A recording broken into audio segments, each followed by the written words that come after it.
Y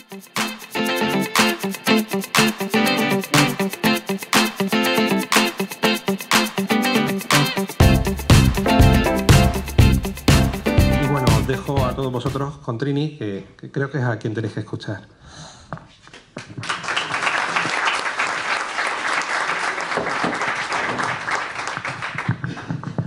Bueno, en primer lugar, muchísimas gracias por estar aquí esta tarde, muchísimas gracias Fulgencio, por invitarme a pasar todo un día en Villena, que ha sido un día muy bonito, muy productivo, muy intenso, en el cual he tenido ocasión de reunirnos con muchas asociaciones, hemos hablado con mucha gente y realmente me llevo una impresión muy completa de lo que es esta ciudad, de lo que estáis haciendo aquí y sobre todo de lo que queréis hacer en el futuro.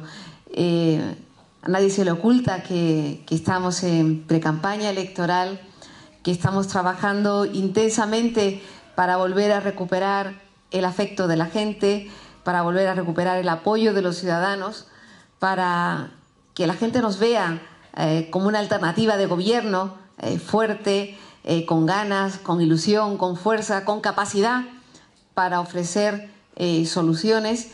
Y en este sentido creo que hoy hemos ido dando esos pasos en los cuales se nos permite, por un lado, oír a la sociedad civil y sobre todo saber cómo podemos ayudar si en el futuro tenemos la confianza de los ciudadanos para poder responder de la manera en que nos están pidiendo.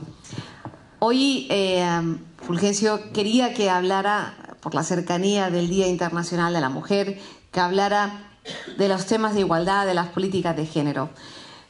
La verdad es que si yo quiero abordar temas de igualdad, temas de política de género, evidentemente tengo que referirme a cuestiones de carácter general, porque las políticas de género y las políticas de igualdad están indisolublemente ligadas a las políticas sociales. No sé, estoy pensando, ¿la reforma laboral tiene algo que ver con la igualdad?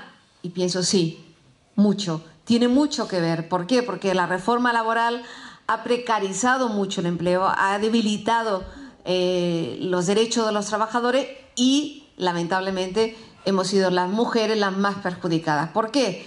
Porque, por un lado, al precarizar el mercado laboral, la parte más débil del mercado laboral, que somos las mujeres, somos las que hemos sufrido más los efectos de la reforma.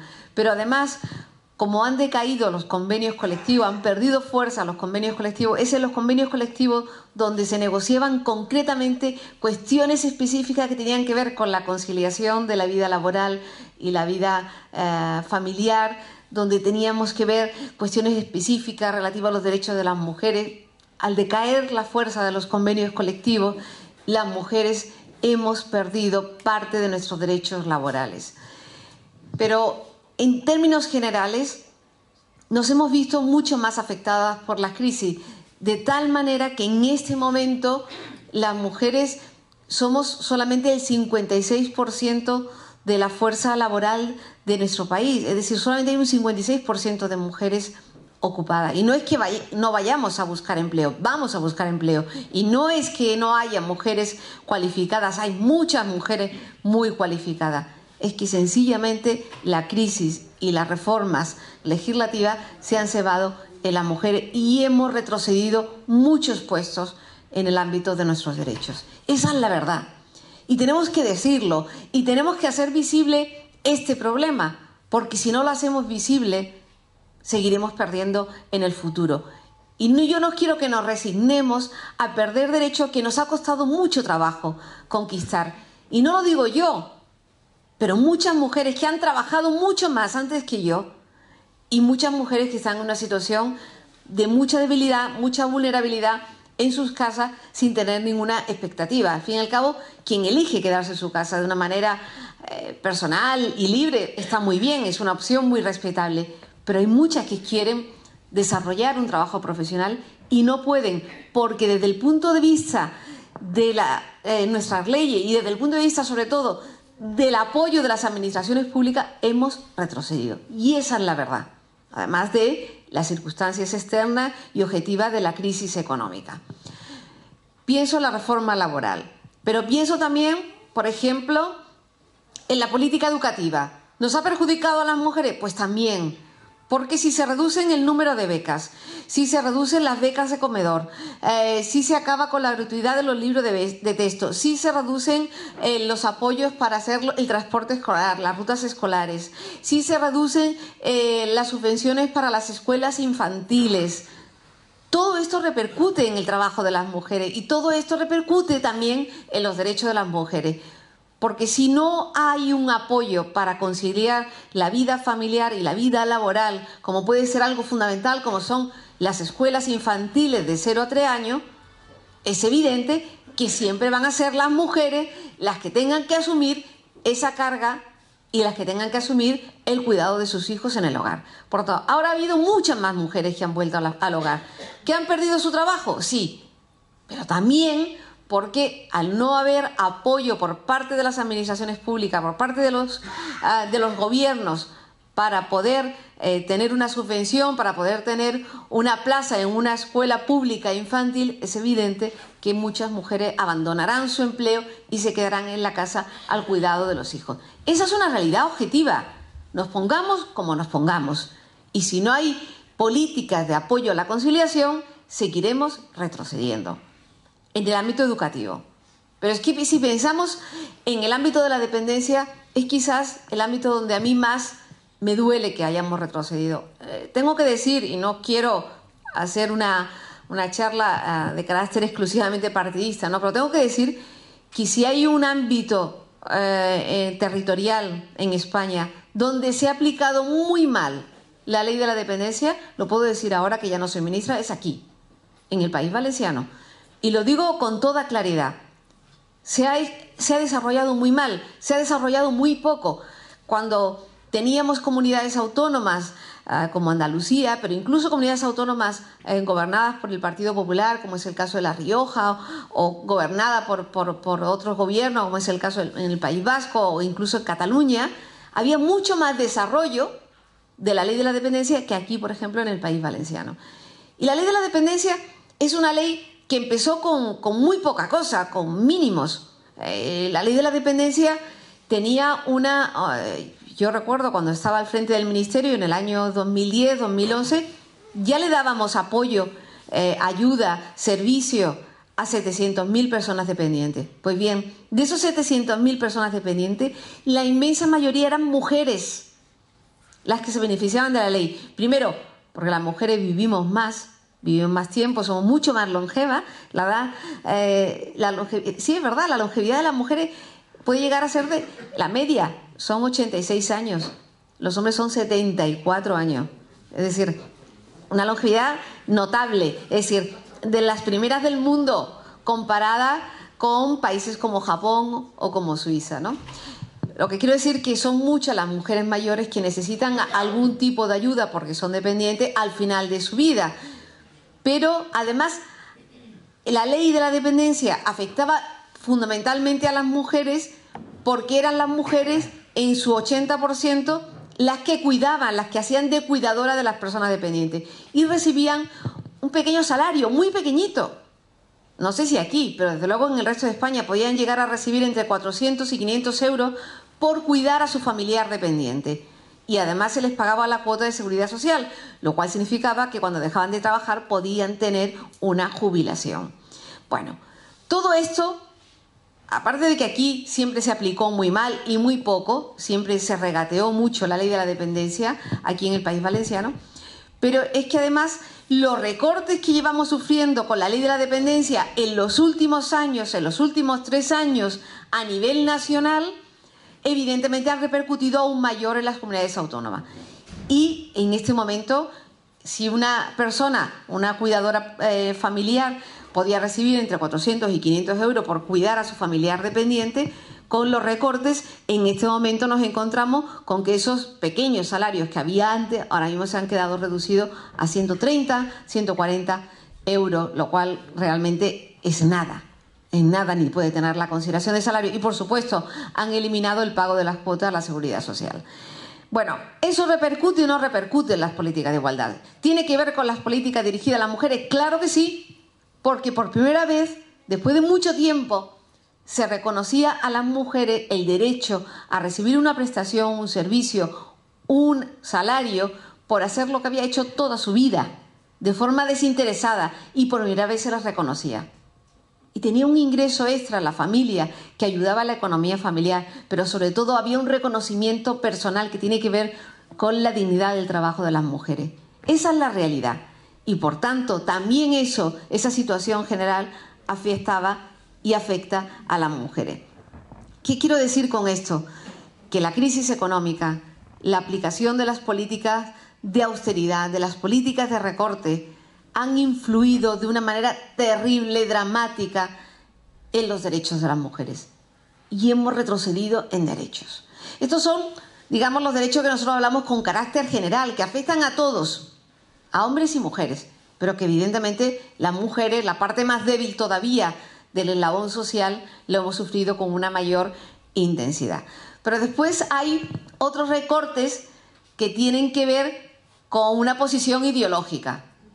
Aquí hay algunas mujeres que saben perfectamente de qué les estoy hablando. Les estoy hablando del anteproyecto de ley que presentó el Partido Popular para la interrupción voluntaria del embarazo. Ahora la han retirado, aparentemente porque todavía tenemos un recurso contra la ley que aprobó el Partido Socialista en el Tribunal Constitucional. Bueno, digamos que lo han retirado porque de hecho cayó un ministro del gobierno de Rajoy, cayó Gallardón, pero sin embargo ahí andan, siempre tonteando con la ley del aborto. No quieren reconocer que la ley que hizo el Partido Socialista fue una ley muy similar a la que hay en Francia, a la que hay en el Reino Unido, a la que hay en Alemania, a la que hay en Italia, a la que hay en Suecia, la que hay en cualquier lugar del mundo, en cualquier democracia avanzada. Una ley donde la mujer puede elegir cuándo y cómo quiere ser madre. Algo tan sencillo. Es una decisión personal y no pueden tomar una posición moral sobre una decisión personal que tiene que ver con una decisión vital. No somos menores de edad. Somos mujeres, ciudadanas de pleno derecho, que tenemos que tener la capacidad para decidir. Y mira si es buena nuestra ley, que incluso ha disminuido el número de abortos. ¿Por qué? Porque nuestra ley se llama Ley de Salud Sexual y Reproductiva y de Interrupción Voluntaria del Embarazo. ¿Qué quiere decir? Que nosotros ponemos el acento en la educación. Tenemos que trabajar para evitar embarazo no deseado, para que no se llegue a la interrupción del embarazo, para prevenir. Pero tiene que haber educación entre los jóvenes, tiene que haber prevención entre los jóvenes, tiene que haber educación sexual. Y cuando yo hablaba desde el Ministerio de Educación Sexual, siempre salía algún listo, porque era así, desde algún sitio, alguna asociación de padres de estos ultracatólicos, que yo lo respeto. Mi padre era un hombre católico y progresista, un hombre que respetaba todo. No hay contradicción. Pero siempre salía alguno que decía, ¿qué le van a enseñar a nuestros hijos en la escuela? Le van a enseñar educación sexual. Primero como si eso fuera algo malo, algo sucio, pero en todo caso solamente pretendíamos enseñar, educar para prevenir. ¿Educar? ¿Tan mal les parece la educación? Y la verdad es que ahora mismo no saben muy bien qué hacer y se aferran a algo que yo voy a contar la verdad del asunto. Y además solamente tienen que leer la ley para darse cuenta. Están todo el tiempo con el debate. No, porque las niñas podían abortar libremente sin decírselo a sus padres. Es mentira. Es mentira. Cualquiera que diga esto miente. No se ha leído la ley. Nosotros ponemos en la ley que las mujeres, que no niñas, de 16 y 17 años, 16 y 17 años, es decir, que todavía no han alcanzado la mayoría de edad, pero solamente las de 16 y las de 17 años, tienen que acudir obligatoriamente con uno de sus progenitores para interrumpir su embarazo, con el padre o con la madre o con su tutor legal. Pero en el caso excepcional en que esa mujer de 16 o 17 años tuviera un miedo tremendo a sufrir maltrato en su casa, a sufrir privación de libertad en su casa, a tener un miedo insoportable por la reacción de sus padres, podrá acudir a un profesional, a un médico, a una enfermera, a un trabajador social que la acompañará en ese proceso. Por tanto, no es que nosotros dejáramos a las niñas abortar libremente, como suelen decir. No, no. Mujeres con 16 y 17 años, que también pueden tomar decisiones, como por ejemplo hacerse una operación de cirugía estética, así lo dice la Ley de Autonomía del Paciente. Esas mujeres de 16 o 17 años que si tienen un miedo insuperable puedan acudir a un profesional de la salud, a un trabajador social que evalúen su situación para ayudarle y acompañarle en ese trance. Bueno, antes Fulgencio decía una cosa y tiene toda la razón. Yo, como venía del mundo de la política internacional, era secretaria de Estado para Iberoamérica, no era muy consciente del debate que había en torno a la píldora del día después. Es verdad que he vivido muchos años fuera de España y como en muchos sitios se podía comprar libremente, tampoco me hacía mucho lío cuando me plantearon las asociaciones sobre todo de las organizaciones de mujeres, de planificación familiar, etcétera, ¿no? Me plantearon, oye Trinidad, ¿por qué no vendemos libremente la píldora al día después sin necesidad de receta médica? Lo acaba de aprobar Obama. Claro, a mí se me encendió la luz. Dije, bueno, si en una sociedad tan conservadora como la sociedad norteamericana, Obama acaba de aprobar la posibilidad de que se compre la píldora al día después sin receta médica. Oye, seguro que aquí hay muchas mujeres que en algún momento les hubiera gustado tener esa posibilidad por un error. Ah, bueno, pues voy a comprar a la farmacia. Ah, no, que no puedo. Me la tienen que recetar. Si estamos en fin de semana, ¿y cómo voy a mi ginecólogo? Y voy a un sitio de urgencia. No, no, qué lío. Seguro que alguna vez, alguna de una mujer que está aquí, seguro que se ha planteado esa situación. Bueno, pues yo dije, vamos a venderla libremente. Libremente significa, hombre, hay que pagarla, porque son caras. Pero por lo menos que se pueda acceder a ella sin receta. Bueno, se montó un gran escándalo, no pasó nada, no pasó absolutamente nada y ahora nadie la ha quitado. El PP ni siquiera se lo ha planteado. ¿Por qué? Porque es una decisión que es exclusivamente basada en un criterio científico, en un criterio de salud pública. No hay consideración ideológica por mi parte. Quien la quite sí hará algún tipo de consideración ideológica, ¿no? Sí, como otras leyes, ¿no? Es decir, Fulgencio se refería a la ley del tabaco y me dice, cuéntalo, porque esta mañana yo les contaba cómo algunas decisiones que tomamos los políticos, a veces, no siempre, luchamos contra las encuestas.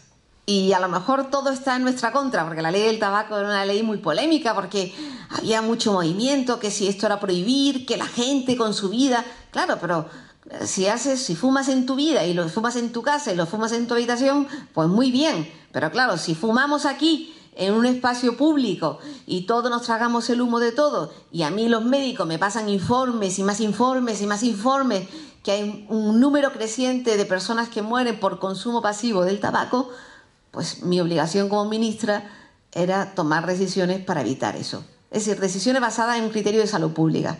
Y entonces había mucha oposición dentro del Partido Socialista, porque nosotros no somos prohibicionistas por naturaleza, y mis compañeros en el Consejo de Ministros me miraban de reojo y pensaban, verás cómo llegue Trini y nos planta la ley del tabaco. Bueno, pues efectivamente llegué y les planteé la ley del tabaco, pero hice dos cosas. Una, hablé con mi presidente, hablé con José Luis Rodríguez Zapatero y le dije, oye, presi, sí, te traigo la ley con un buen consenso, esto supongo que lo podremos sacar adelante. Y me dijo, sí, pero tienes que conseguir el consenso en el Parlamento. Y así estuve durante meses, No, esto no se consigue de la noche a la mañana. Estuve durante meses trabajándome a los partidos políticos. Pero ¿sabéis qué fue definitivo? Yo por eso siempre busco mucho el consenso social.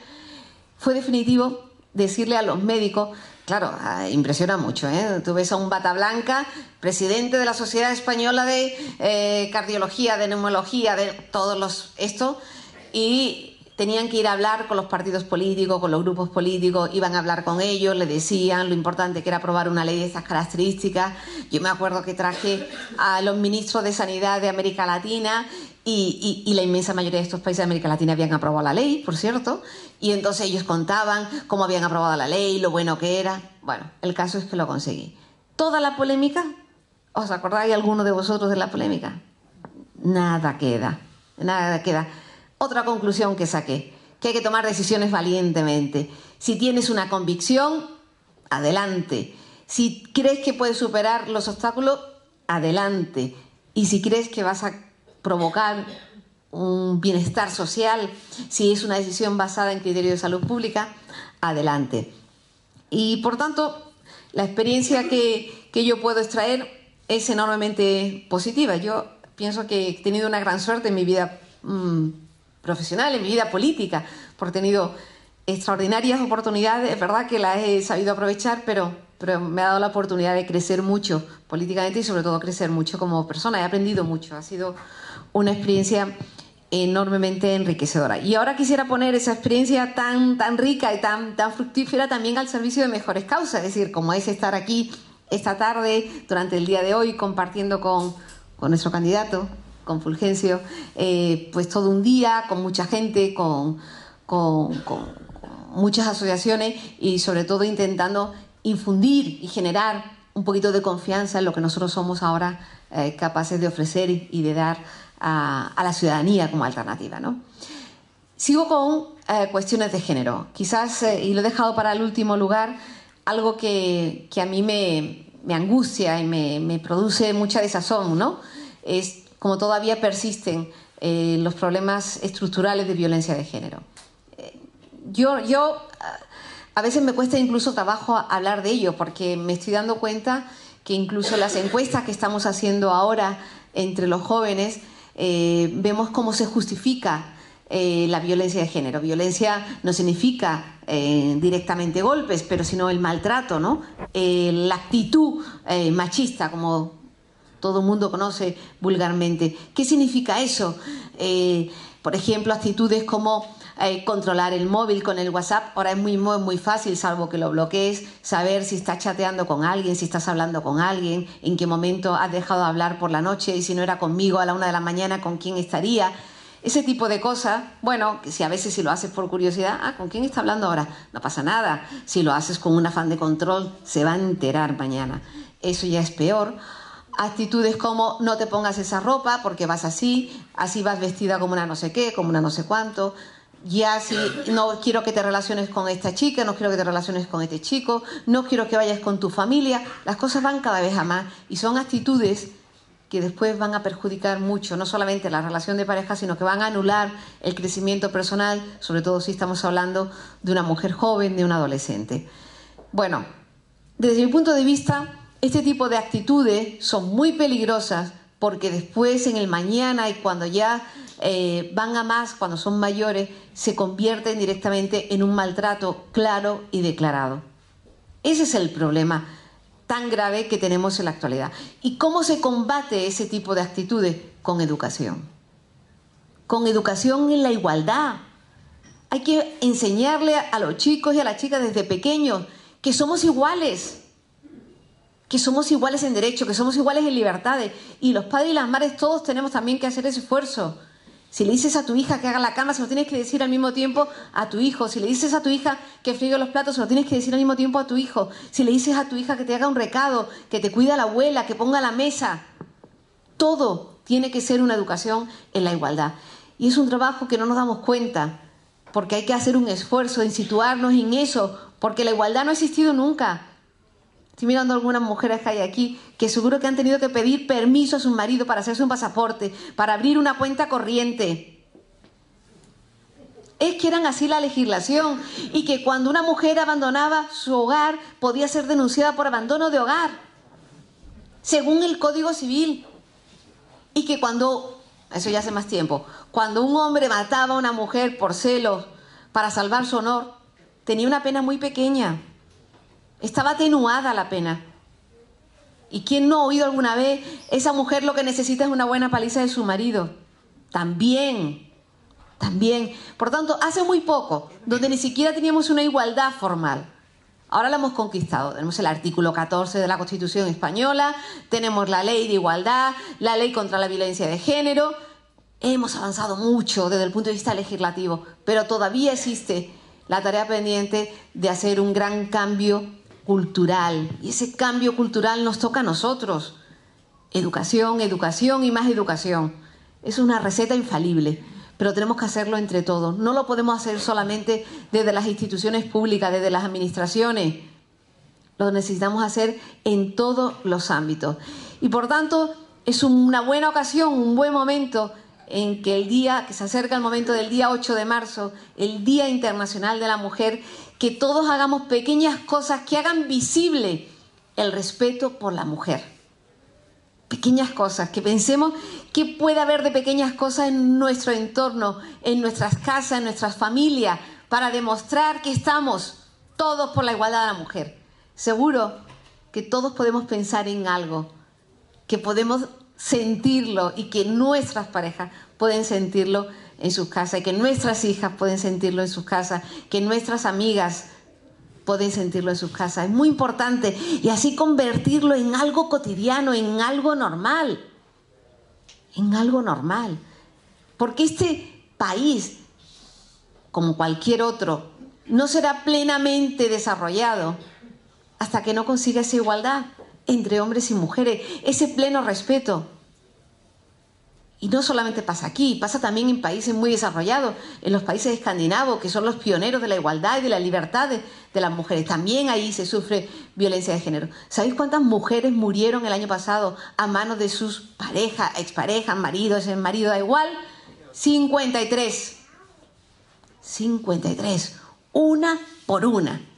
Si hubiera 53 víctimas de ETA, que afortunadamente hemos conseguido acabar con el terrorismo de ETA, habría un gran clamor social.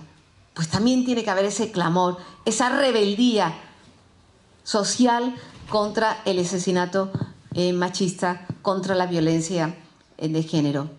¿Sabéis que las mujeres ganamos un 38% menos que los hombres haciendo el mismo trabajo? ¿Por qué? Porque hay algunos que mentalmente y psicológicamente se sitúan, no, es que ya trabaja su marido, ella que gana un poquito menos. No, es que ella va a tener hijo y ella va a pedir una excedencia. No, es que ella va a tener hijo y va a tener un permiso por maternidad. No, es que ella va a pedir media jornada porque quiere estar al cuidado de su hijo.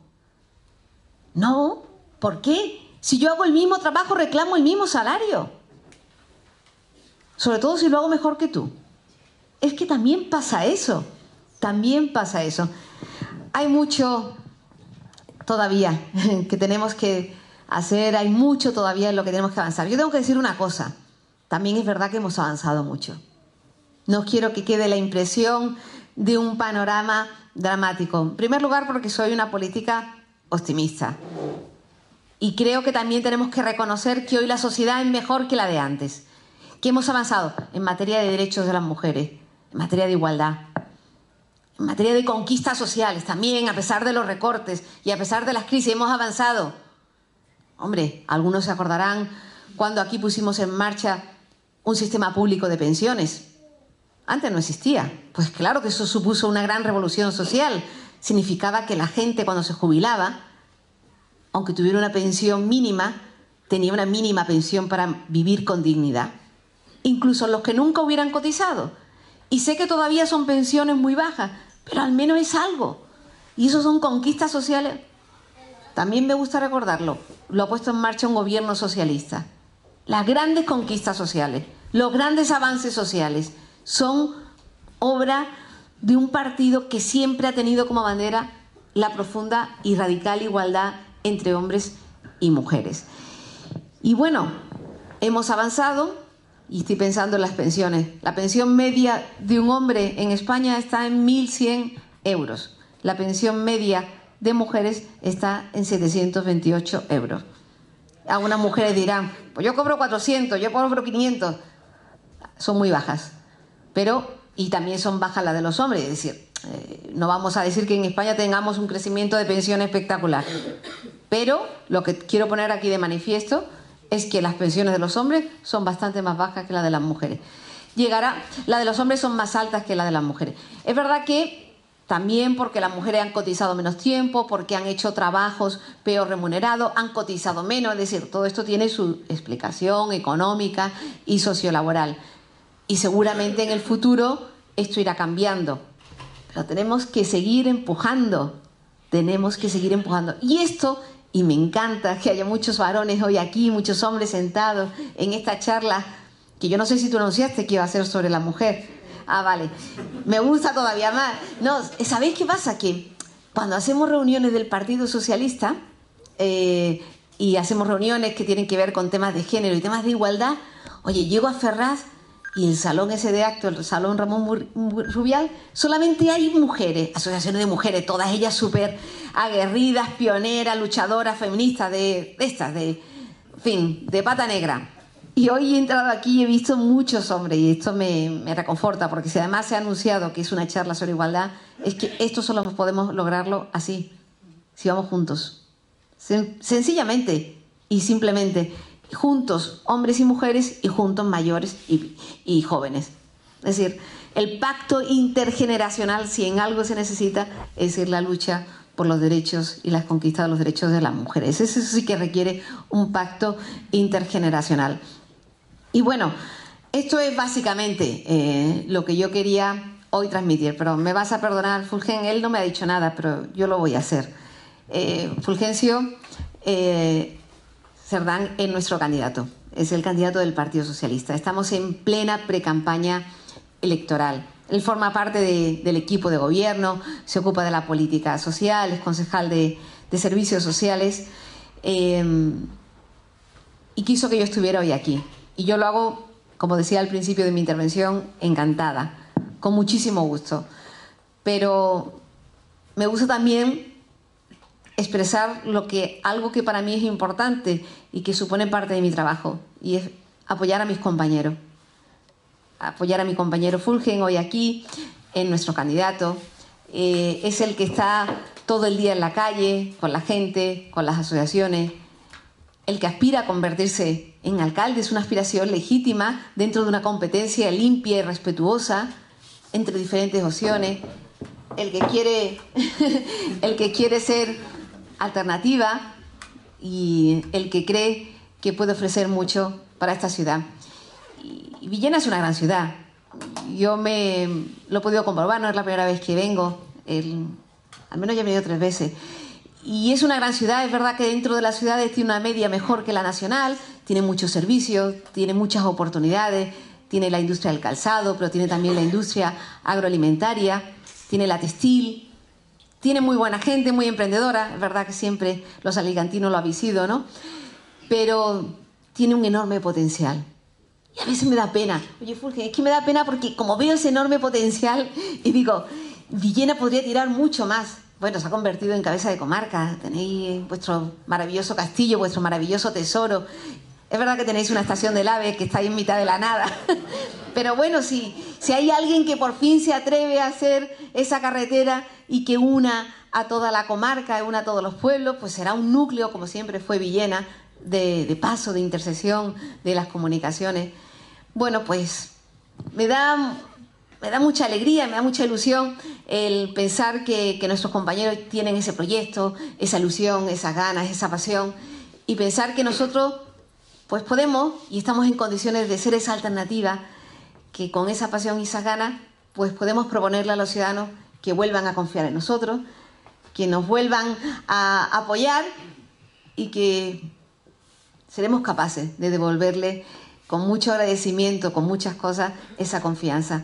Lo hemos hecho en otras ocasiones. Sabemos que a veces hemos fallado porque somos humanos y porque las circunstancias a veces son muy duras y ni siquiera nosotros estamos en condiciones de superarlas. Yo he sido ministra y os puedo decir que no siempre un ministro lo puede todo, no siempre un presidente lo puede todo. A veces las adversidades son muy grandes y por mucho que luchemos y queramos hacer las cosas bien, no salen como quisiéramos. Pero otras veces hemos hecho grandes cosas. Y bueno, con la ilusión de hacer grandes cosas, aquí os dejo, porque es eso a lo que quería venir. Muchas gracias.